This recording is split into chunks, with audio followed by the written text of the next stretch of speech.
crap.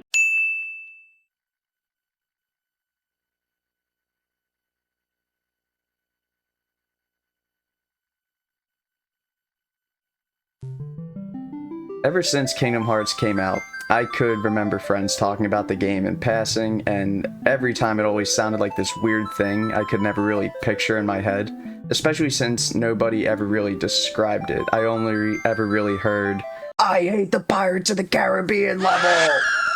I personally wouldn't play a Final Fantasy game until late 2015, so I had no concept of what was going on with this game. My only exposure at the time was memes and people making fun of its fan base, myself included. I mean, just listen to one of the voice actors and tell me if this sells you on the game.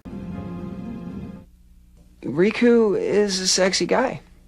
He's just a sexy guy. And, the gamer girls are really gonna like it. It passed me by at release, and it wasn't until around the same time in 2015 I was at my buddy Alex's house. He was playing Kingdom Hearts 2 during the end of the prologue where you fight Axel, and he was telling me how, yes, the games can have cheesy dialogue and funny moments. Mickey! It's Riku! They put bugs in him! What? But the gameplay is super solid, and if you take a moment to look at it for what it is, you find that you get great moments similar to other Final Fantasy games. You're lucky. Looks like my summer vacation is over.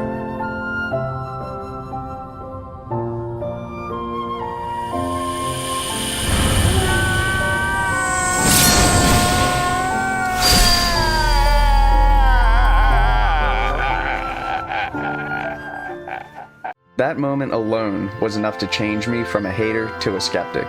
And it wasn't until looking back now, being a senior in high school who was about to move on to college, get a job, and not see his friends as much as he used to, that shit hurted.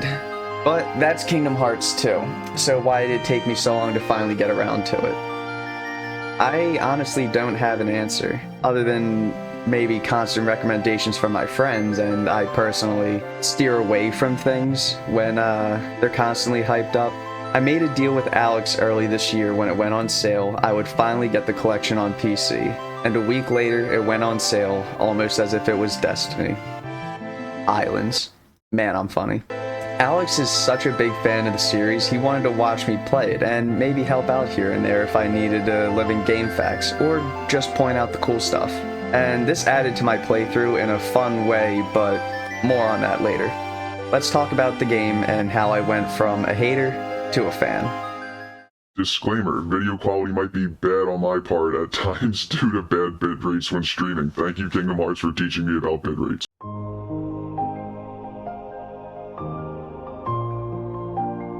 From the get-go, the game greets you with one of the best songs in the game, Dearly Beloved, by the amazing Yoko Shimomura. More on that later. Alex knows I'm a hot gamer girl and recommends I play on Proud Mode, the game's hard difficulty. After the game's opening, that I can't play or show you because it's not worth it without the music, you start the game with Sora, this 14-year-old boy wearing a onesie having a strange dream with an unknown voice that the player doesn't get to hear and guides you through the area. This is known as the Dive into the Heart, where you learn the controls, decide on what kind of stats you want, and get Disney Princess's hair wrong. This section of the game was a surprise to me, just off the environment and ominous music alone, right off the bat. You travel between these giant pillars cloaked in shadows as you travel further throughout each section. At some point in the midst of all this, you get existential with your friends and create what sounds like the worst Tinder profile. Hi, I'm Sora. I'm 14, 5'2", and I'm afraid of getting old, but what I really want is friendship and to broaden my horizons. But being real here, these questions decide the rate at which you level up in the game, without going too much deeper into that. As you progress further through this tutorial, the music continues to ramp up, and let me tell you something, I immediately forgot I was playing some wacky-ass Disney game. This segment finishes fighting a giant shadow monster. This introduction giving you an idea from the get-go what your encounters are going to look like and the scale of some bosses that will come later, with a final message at the end.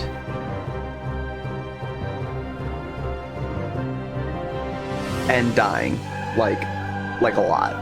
Okay, sidebar real quick. So Kingdom Hearts fans might have noticed I chose the sword as my preferred stat, but what did I choose to neglect? The shield. And I did not realize how much this actually affects the game. We'll get into that later as well. You wake up from what you could only assume was a dream, or maybe a nightmare, to wake up on Destiny Islands and meet Sora's friends, get a better feel for the controls, some combat mechanics, and a taste of the world exploration parts of the game.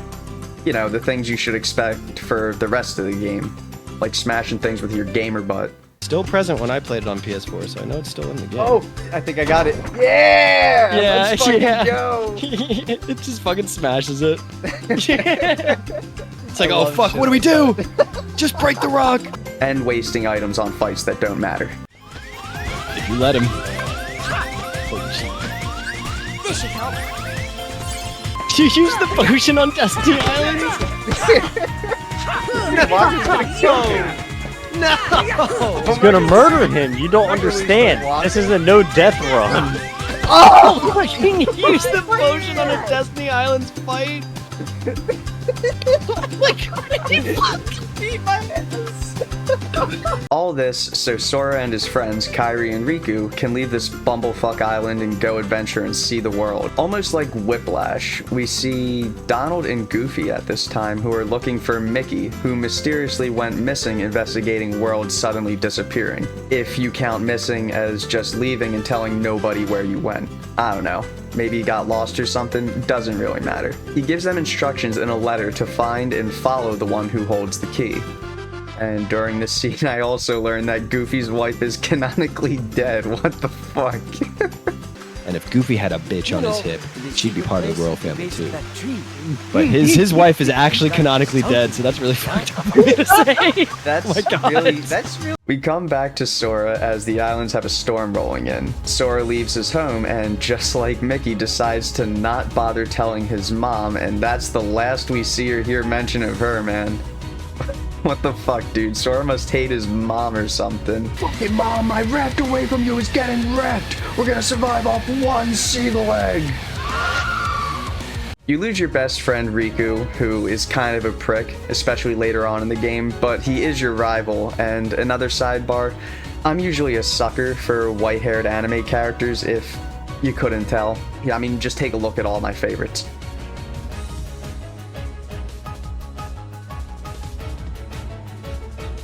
But I did not feel this way towards Riku. I think it's the legs of his pants being held up by suspenders and his dickish behavior. Like, honestly, this guy, he sucks. He sucks and he's petty as fuck. You could challenge Riku to a fight before the storm rolls in, and this dude was made to piss you off and probably makes you feel a little inadequate compared to your rival in combat. This bitch is petty enough to even keep score. But it doesn't stop there. He even wants to show you up in platforming as you race each other for the glory of naming the ship. Want to know how it went? People theorize that Riku actually has a little crush on Sora. What do I do, Lord? Grab it! Nope. Oh. Can't do it. Cut across to the left. Yeah. Did it light up? I don't know if it lit up. Oh no. Oh, Bro, dude, it's scuffed. I'm getting cuffed over a stupid race, and I missed the jump. It has never been more over than it is right now. Because Riku's gonna be waiting at the fucking start of the race for like 20 minutes. That's my girl. Oh, you're counting that to the score? Oh, he does. Yeah, he adds everything onto the score. He's a little prick about it. We gotta do computer program pathfinding. What is it? TAS? Tool assisted speedrun? Yeah. Destiny Islands. Yo, I made him fall. Good. Fuck him over now. Yes! Get on the ladder. Yes, run around the side, you ass bang. Yes.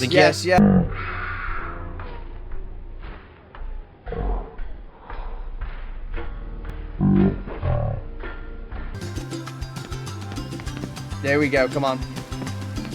There we go. This is what it's all about. Yeah! Yes! Yeah! Fuck you, Riku, eat shit! Eat shit! 2 to 10, that 2 feels so good. Yeah. Where was I? Oh yeah, this bitch bites the dust. But as a reward for Riku getting swallowed by the darkness, we get a Keyblade in return. The powerful weapon that was mentioned in your dreams at the beginning of the game. And now you can fight back against the monsters invading your home. After some more looking around, you then proceed to lose Kairi, who Sora might have had a little crush on. And probably the reason Riku is acting like such a prick. But before you can warn your friends and mom, the giant shadow from your dreams says, "Fuck it, we'll do it alive!"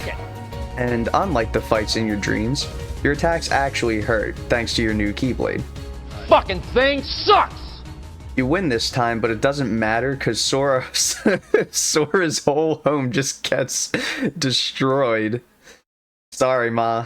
If I didn't have Alex pointing out a lot of the items in the first half of the islands and telling me where to go, this place would have been hell. Luckily, I didn't have to spend too much time here. And Alex started to let off on the immediate guidance afterwards, so I get the idea everyone kind of hated this place on this first time. I don't know. You tell me. This island is a prison. After Sora's home just gets completely wrecked, we see Sora's world blink out of existence before we wake up in Traverse Town, which is known as the place people go when they no longer have a home, aka Hobo Town. Don't be fanning me, brother.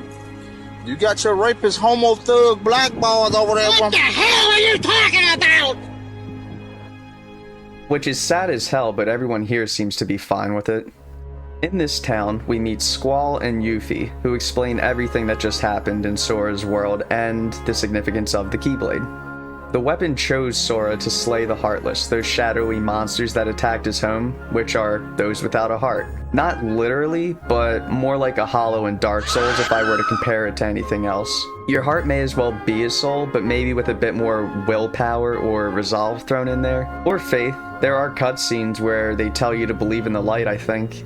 Let me check. 2 seconds later. The Heartless are drawn to the darkness, which everyone has, and in the beginning of the game, you're told that the closer you get to the light, the bigger your shadow. Damn, so Sora must be like Lord Gwyn or something, you know, like sunlight for life. In addition to fighting the Heartless, Sora must lock the keyholes, the door to the heart of each world that is plagued by the Heartless, or else they will consume that world's heart.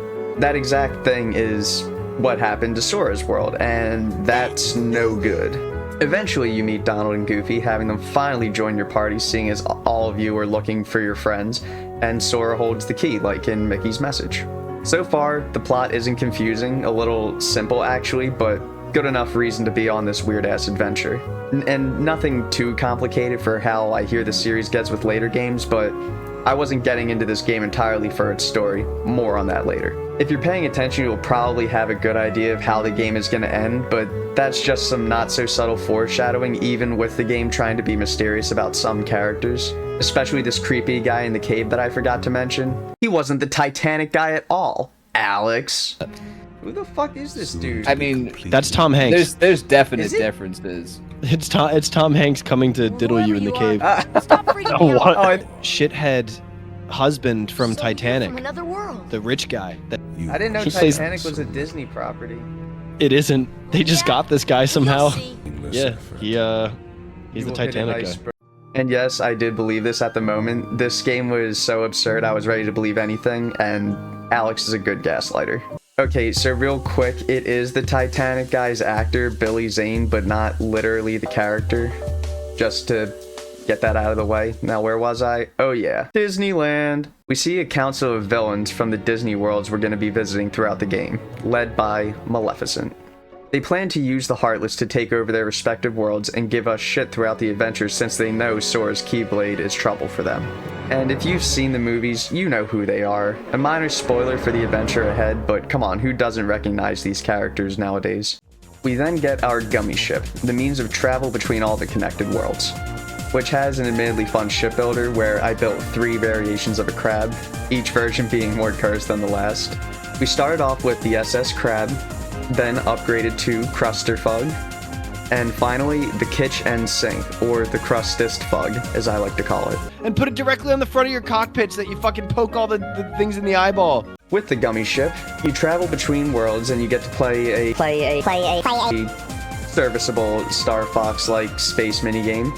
Each mission was pretty easy. I never died during these parts, so I think it's safe to say you can make whatever you want and still get success. I mean, as long as it's got thrusters, a cockpit, and guns, this shit'll fly. You can do whatever. It don't matter to the game, man. It was fun, don't get me wrong, but after I got the warp upgrade, I wasn't playing this if I didn't have to. I just wanted to get a move on with shit. But with it, we truly get to start the adventure proper. And I apologize if I continue to start jumping around, because after Tarzan's deep jungle, the plot just kind of coasts until the later parts of the game. But to sum it up, Maleficent wants to kidnap the 7 princesses of Heart and use them to obtain the ultimate source of power, whatever that might be.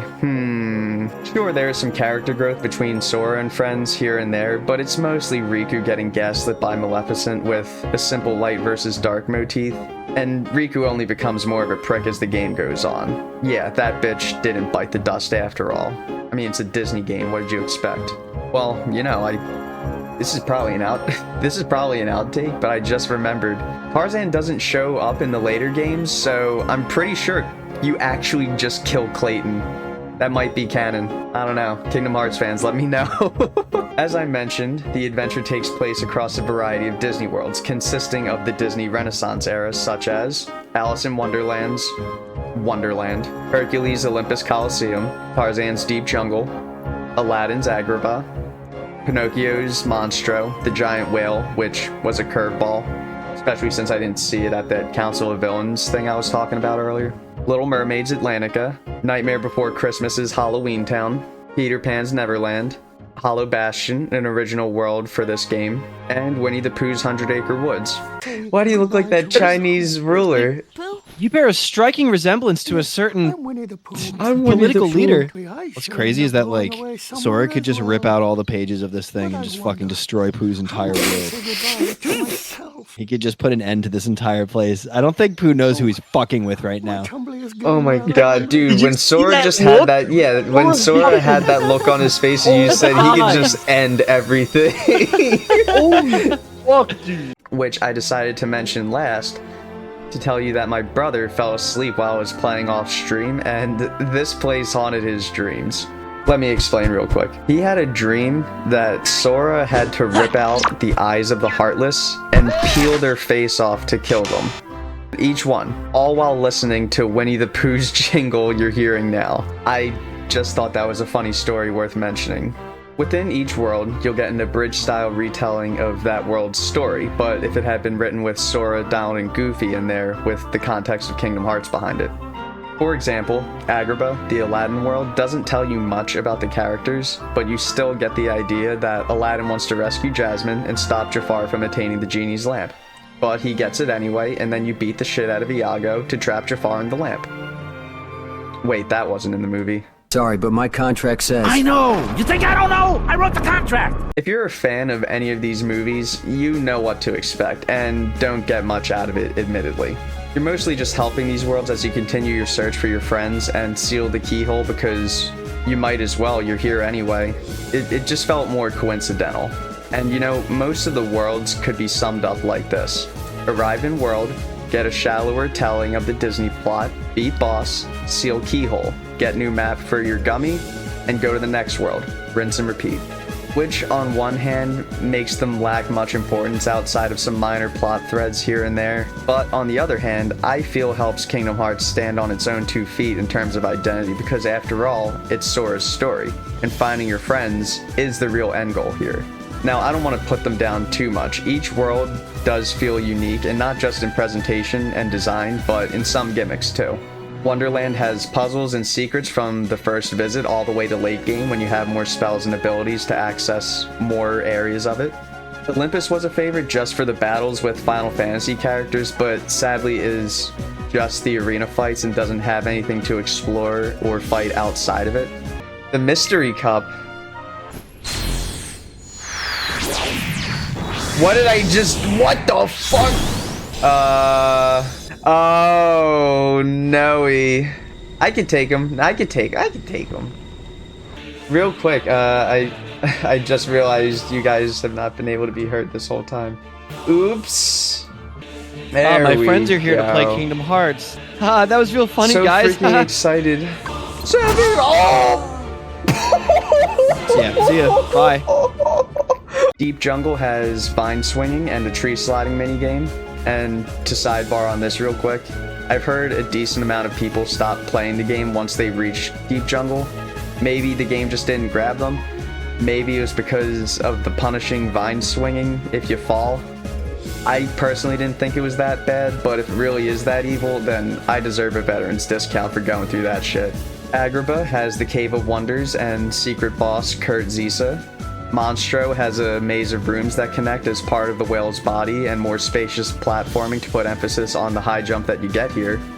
And funny enough, it doesn't show up in the world terminus in the endgame, which I like to think is because it's a giant whale and not a typical world that you've been visiting. Atlantica has hard to control and limiting melee combat, but was still another favorite because it's one of the 2 worlds in this game that actually transforms Sora and the gang to reflect the world they're in, which I thought was a staple of the Kingdom Hearts series before playing and was a minor disappointment for this game.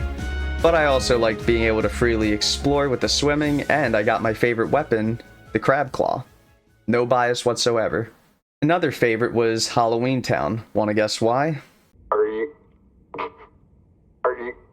Are you guys going trick-or-treating? Suck my fucking ass, you goddamn stuttering fucking parrot! Are you? Fuck off! Which also has some minor puzzles and a neat fight where you climb all over Oogie Boogie like Shadow of the Colossus. The 100 Acre Woods has a collection of minigames with Pooh and his friends, which give you rewards as you go, but what was even cooler about this world is that it actually takes place in the book. It's missing pages when you first find it, which made it a fun discovery to find a new page and go back and visit and make more progress there, you know? Neverland has flying combat on Captain Hook's deck and the clock tower, as well as the secret fight with the Phantom. And it's in this world where the plot finally starts to pick up again, because here we find that Kairi is also still alive, but her heart is missing, all thanks to that dreaded darkness. You know, the thing Riku is trying to embrace and plans to use to save Kairi. You see why I don't like this guy, right? And while you might not get much out of the Disney worlds if you're a fan, it was nice that they got most of the original voice actors to come back and play these characters. Even though some don't retain as much of their charm as they did in their movies, but I'd like to think that's because you're looking at them on a PS2 game and not in the Disney animation where everything moves like it came from God. Near the end of the adventure, you make it to a unique world not based on a Disney movie, Hollow Bastion, and it's one of the best worlds, which Sora seems to recognize for some reason. Just to go over it before continuing the plot, this world is a castle infested with Heartless, and the former home of many of the Final Fantasy cast in this game. It can be a confusing place to navigate with the large amount of elevator lifts all over the place, but what was really cool about it was the large amount of things you could interact with using your magic. It was one of the minor but more satisfying things to discover in the game, but was usually found when accidentally locking onto things to interact with. And I know this is a game for kids, but I always felt smart when I was rewarded for interacting with the world and even applying some of those things in combat. The chests on floating platforms and fighting Maleficent on the stone slab being a prime example, both of which are in Hollow Bastion. But I'm getting ahead of myself. Before even entering the castle, you're confronted by Riku, who's been hanging out at the bad kids table a little too much, and thinks he can use the darkness to save Kairi, who, as mentioned, is missing her heart. Because of the darkness. He takes your Keyblade away from you, and by proxy, Donald and Goofy, who are just following Mickey's orders to follow the one with the key. Pretty much leaving you defenseless for a portion of the world and heavily relying on Beast to defend you, who is, in fact, a beast. The only reason he's here is because his world was destroyed and Belle was kidnapped. But because his will was too strong and he just refused to be without Belle, he just wound up here. A little cheesy, but still hardcore at the same time. The dude just willed himself into this world. And I know this is a game about anime kids swinging swords around, but this moment felt so cool. I was talking shit saying, I still have my friends, and they left me. It was a little undermined because I pretty much verbatim called what Sora said, after you get your friends back. But it was still a cool moment that reflected in gameplay super well, with the anomaly of Beast in the context and rules of Kingdom Hearts, and the moment of feeling powerless like when you first got attacked on Destiny Islands before you even had your Keyblade. But it's not long before you get your Keyblade and friends back and kick Riku in the junk, then confront Maleficent. Just as another quick sidebar though, Riku is looking a lot edgier now, and I'm not in love with this design, but he definitely looks better in my opinion. And a nice way to show how committed he is to the darkness nonsense that he's been spewing this whole time. However, it turns out someone else has been pulling even more strings. Here we are properly introduced to Ansem, who was the Titanic guy all along. And with all this darkness Riku let into himself, is now a nice vessel for Ansem. In short, he is someone who studied the darkness and used to rule over Hollow Bastion, being able to make artificial Heartless through experimentation on other people's hearts. But in the process of his research, he lost his own physical form and intends to use Riku as a vessel so he can be the one to open Kingdomhearts, the source of ultimate power Maleficent wanted all along. Who could have thought? He's the real reason this whole adventure started in the first place, and after confronting Ansem using Riku as a vessel one more time, now with his own Keyblade, how curious. It's revealed that Kairi's heart was inside Sora all along, which is corny as shit, but I somehow didn't see it coming. You see, without Kairi's heart, they can't do anything with this final keyhole, so Ansem plans to use his Keyblade to sever Kairi's heart from Sora and finally have all the princesses' hearts. It's kinda in a weird limbo, where neither party can do anything with it, and it's just kinda spewing out darkness in the meantime. He calls Sora a princess, and this triggers Sora to get up and kick him in the junk one more time. We get a brief moment of calm, but the final keyhole can't be sealed without all the princesses' hearts, so you know what that means. Friend. Yeah, what if he sacrifices Donald and Goofy? Just smiles. Oh! So unlocking Kairi's, which was resting inside of it. And in order for Kairi's heart to come back, Sora has to release both No! of theirs. Yep. Later. Oh,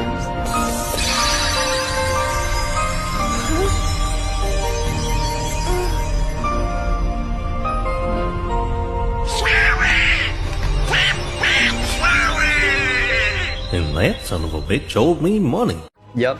Sora stabs himself to release Kairi's heart and his own in the process, thus dying. There were no more Kingdom Hearts games after this. In fact, the whole series is actually just a gaslight from Square Enix and Disney.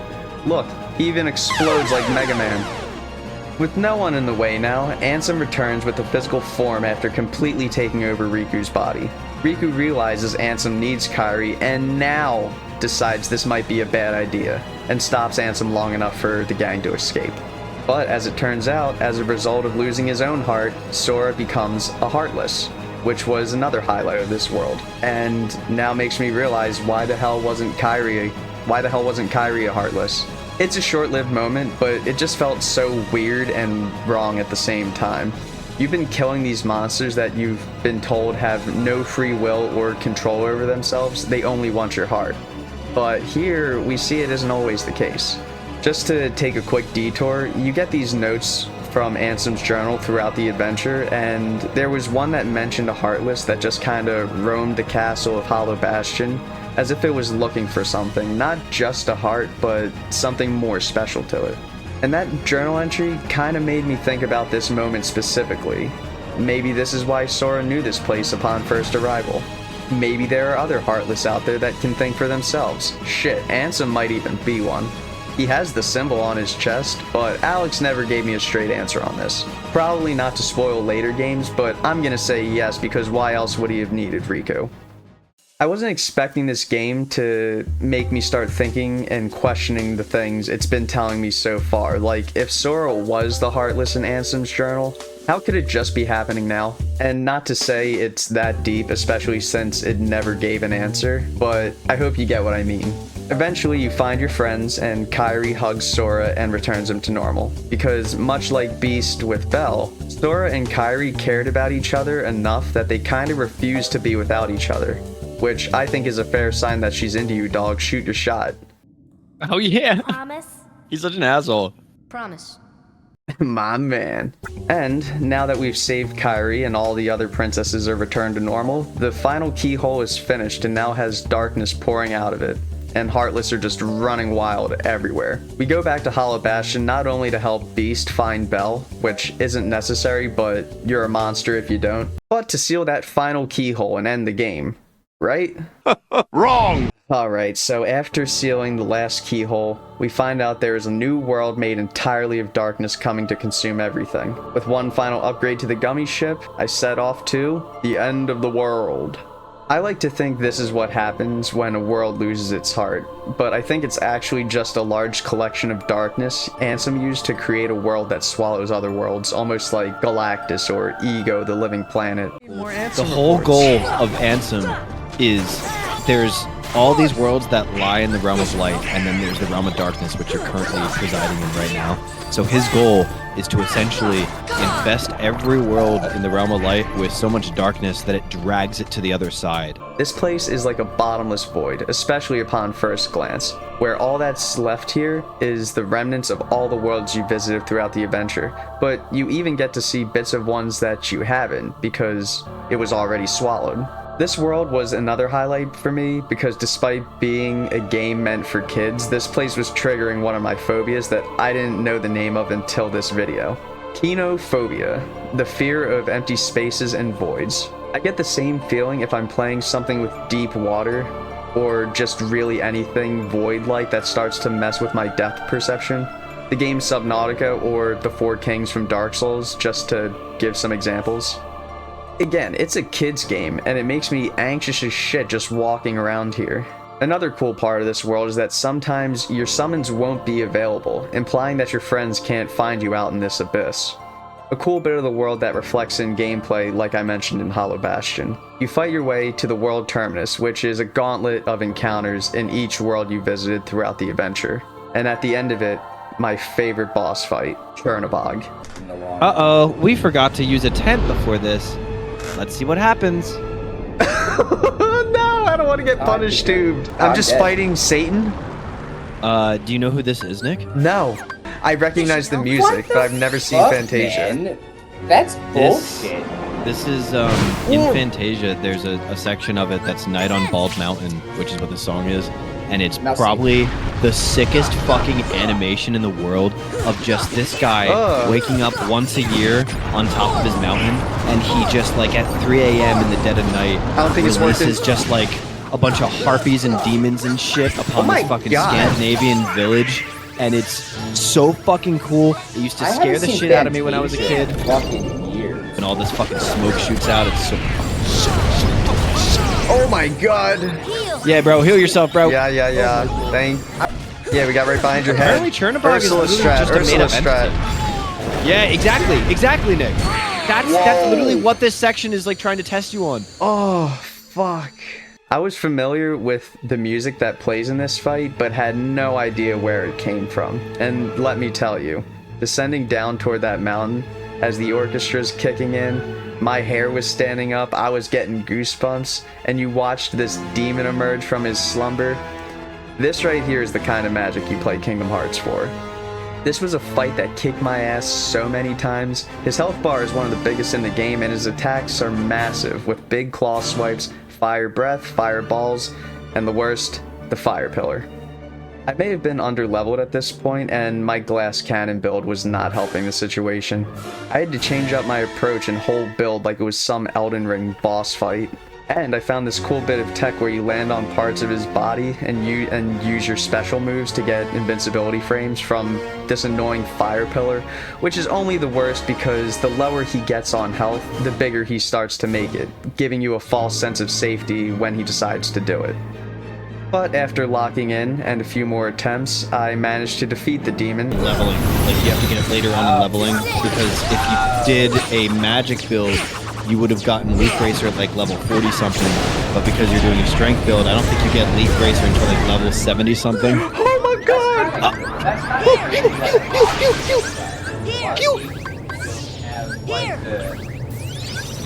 Heal. Arrow! Arrow, you fucking simple child! Heal. Donald. Goofy.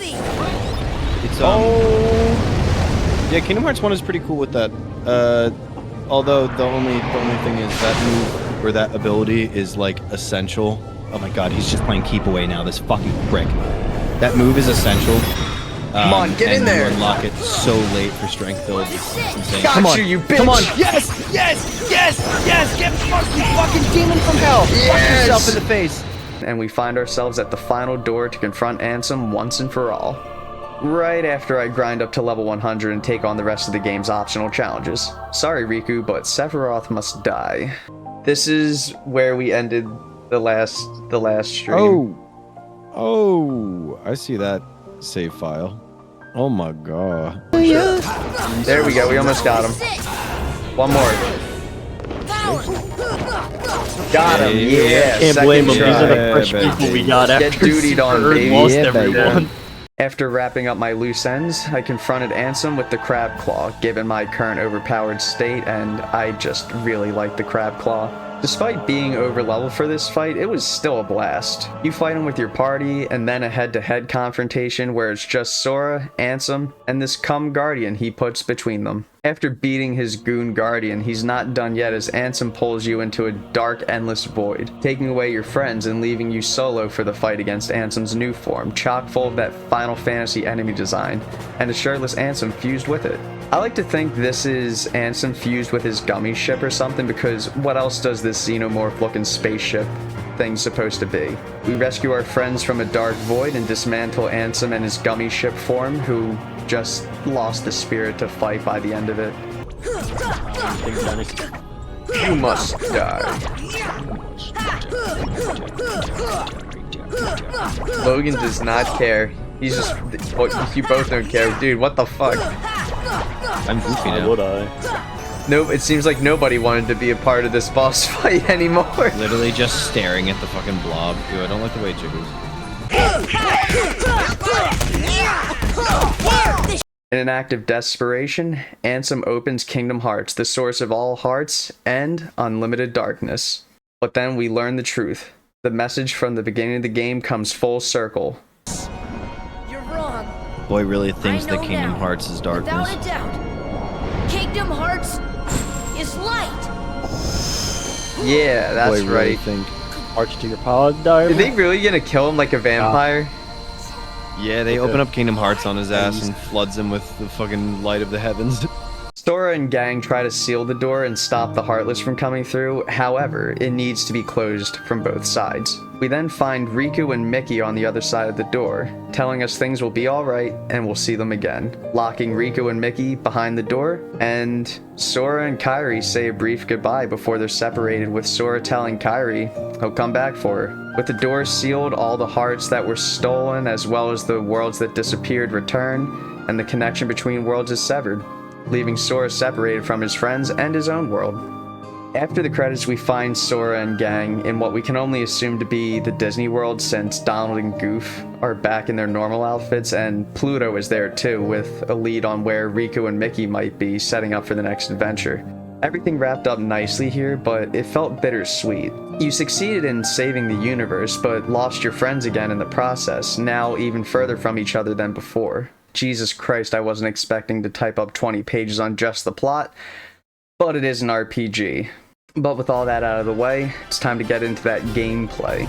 The game blends character action games like God of War or Devil May Cry into the RPG system that Square is known for, all in real time.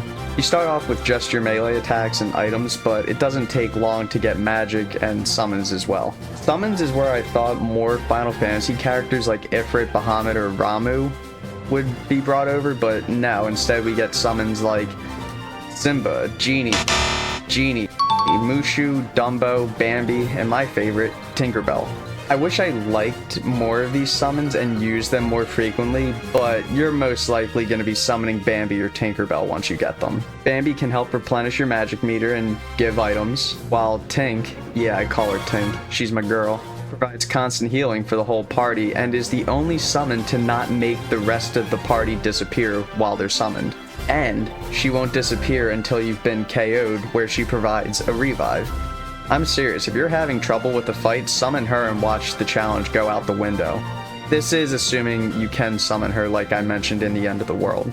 Like most RPGs, you have a party, which is mainly just Donald and Goofy, but for me, they were my own buddies, Alex and Logan, as they hung out with me as I went through this adventure. And I know not everybody is gonna do this, but it felt cool having my friends with me sitting over those icons. It added a bit of personal charm to the experience, which was more on that later. I'm glad I got all that out of the way. Hey Logan, remember when you tried to change my gender in Guilty Gear? I'm so glad to turn you into a woman after this one. You're Ariel now. You can swap them out in certain worlds for one of the Disney heroes like Ariel, Jack, or Beast. But I didn't do this nearly as much as I would have liked, and that's because of the Trinities. They're basically party team-ups whenever you spot these marks on the ground that reward you with treasures. Only issue being, you need Donald and Goofy in the party to trigger them, meaning I was hardly swapping them out. Which, in hindsight, if you know you're going to be doing grinding and optional stuff, add whoever you want to the party on your first visit to Worlds. But it was kind of a bummer to be restricted like this when I feel like just having a fourth party member would have been fine. I mean, just look at it. You could totally fit another party member in there. But hey, I still enjoyed having them around when I did swap them in. Carry off of that, I also wish we could have had some Final Fantasy characters join the party as well, seeing as a lot of them are just hanging around Traverse Town not doing much other than occasionally being a fight in the Olympus Coliseum, which is probably why they aren't in the party, but hey. Speaking of, they had Hades and Cloud talking to each other in the Coliseum, and Ansem stabs Maleficent with his Keyblade, so it's not like they were afraid to have the characters interacting with each other, so what gives? But I'm not gonna lie, I did like having Donald and Goofy. Donald is the party's mage, learning the same spells as Sora, and wastes no time spending it all the first chance he can get. While Goofy is the tank of the group, but Goofy is a little more flexible with his stats. You can turn this guy into the toughest party member with the right equipment, having the most HP, strength, and defense. But it's Sora that needs to survive the fight, so Goofy was more of a support, providing Sora and Donald with magic and health. Sorry Donald, but Goofy's just dunking on you right now. Come on! I also liked hearing Goofy's "Come on!" or he would just decimate an enemy, which always brought a smile to my face. You can alter how they behave in terms of what spells they cast, when they use items, but I didn't really bother with it seeing as I was getting by as is, and admittedly forgot about this feature for most of the game. With the exception of maybe item usage, because these motherfuckers can burn through what you gave them in just a few fights, and by the end of the game, it was a non-issue, but early on, I only gave them items for boss fights. Because unlike many other RPGs, I had to grind for money early on, which can be a pain starting off because you don't have the appropriate abilities to make picking things up easier or have enemies drop more of it.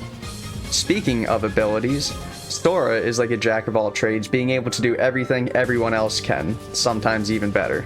But more often than not, you're going to be swinging that Keyblade. And while you might only start off with a shitty 3-hit combo, by the end you'll be flying, flipping, and dipping and throwing out a variety of moves with tons of flash and style to them. And once you get Combo Master, you can follow up your combo even if you whiff an attack, and this is where the game really came to life for me. Chaining a sliding dash into a rising slash and air combo, wiping out multiple enemies at once, it all just felt so satisfying. Throughout the game, you'll get different equipment for the whole gang, but your playstyle is mostly revolved around what Keyblade you have equipped, with the accessories being a support to it, whether it's to cover your weaknesses or amp up what your build is trying to do. Outside of combat, however, Kingdom Hearts is more like a 3D platformer with some exploration in there. It can be a little rough early on, but as you get shared abilities, the world exploration becomes a fun breeze of finding treasures, whether it be the Trinities I mentioned earlier, or just treasure chests containing items, equipment, or the Dalmatian puppies. Who's the sick fuck that decided to kidnap puppies and lock them in chests? For finding the puppies, you're rewarded by Pungo and Perdita for finding them, and if you get all of them, you're rewarded with probably the best spell, Eraga? Anyway, the shared abilities are great, providing help both in platforming and exploration, but in combat as well. High jump being the first that comes to mind, but by the end of the game, you can glide and super glide. You've heard of ICBM, now get ready for ICBS.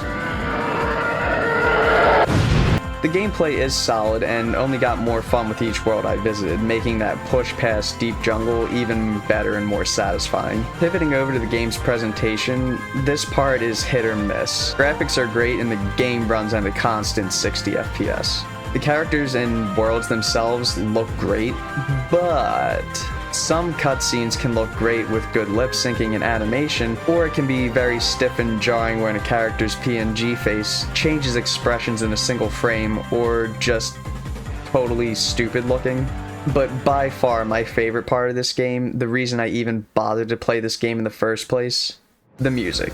I'm serious, the music is arguably the best part of this series for me so far. I heard it in my car one day, and I wish I had a picture of my face when I saw it was Kingdom Hearts.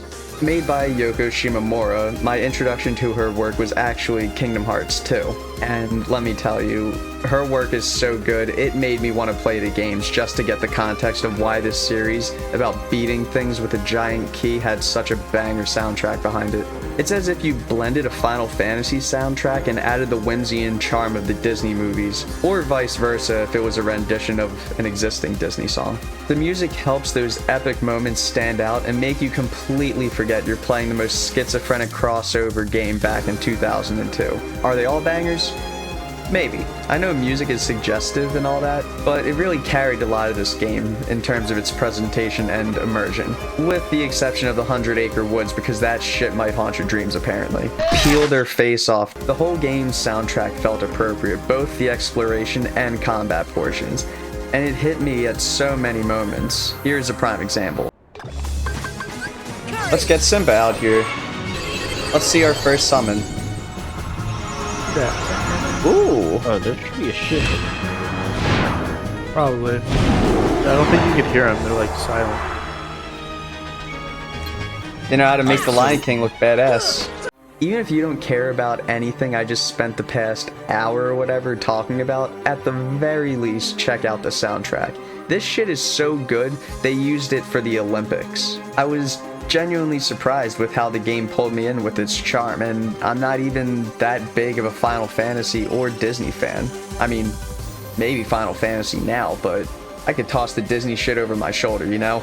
Except for maybe Goofy. I love Goofy.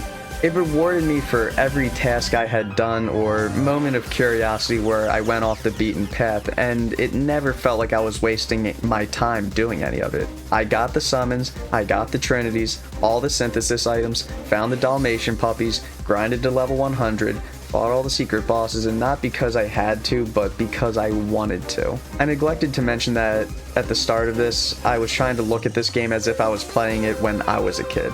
And I'd say I'd still retain some of my childlike wonder and whimsy when approaching things, but after experiencing this game for the first time, it wasn't hard to get into it. For how much I was against the series before even tasting a piece of it despite my friend's recommendation, I can't believe what I missed out on. I hear the later games do gameplay better, but by no means do I think you should skip this game, especially if story is something you care about. I spent 50-ish hours on this playthrough, and that was because I'm a dumbass when it came to grinding and occasionally being AFK. You could probably finish this game in about 20 to 30 hours realistically. Which, with a lot of RPGs I've noticed, ain't shit and is fairly respective of your time if you ask me. Now, I know I've been talking this game up a lot, but it ain't perfect, and I'm not about to go too ham, but here are the downsides I noticed while playing.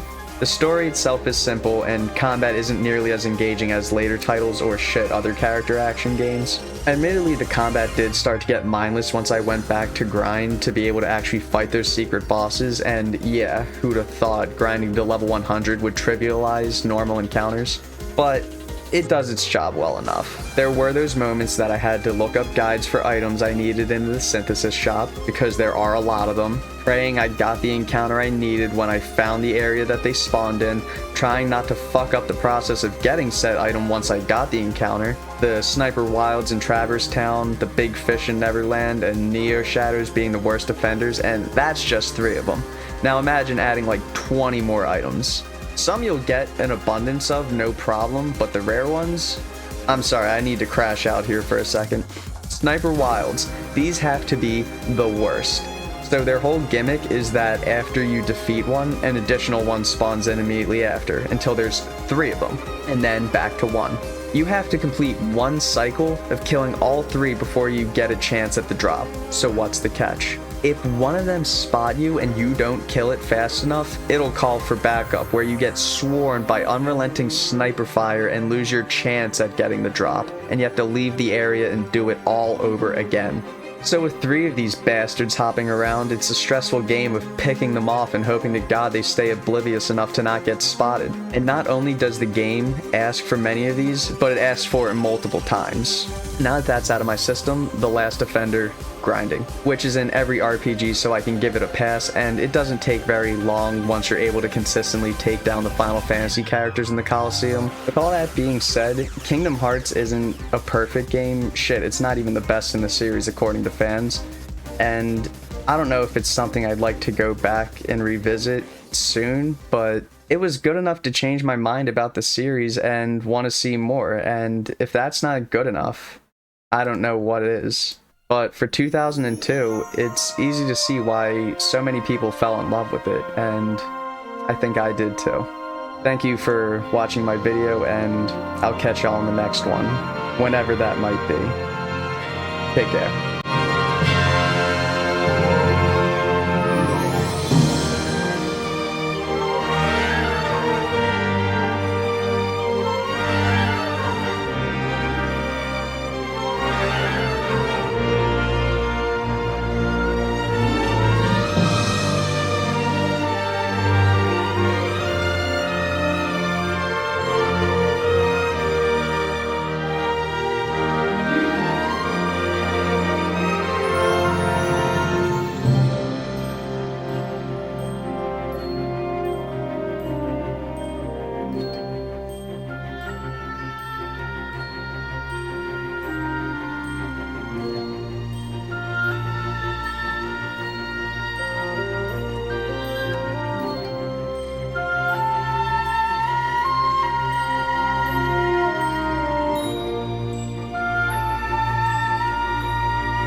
Ow! Except he's ugly. Heal yourself. Oh my god, heal yourself. Ow! Did you see him spitting at me? I saw that. That was so funny looking. He fucking trained in on you.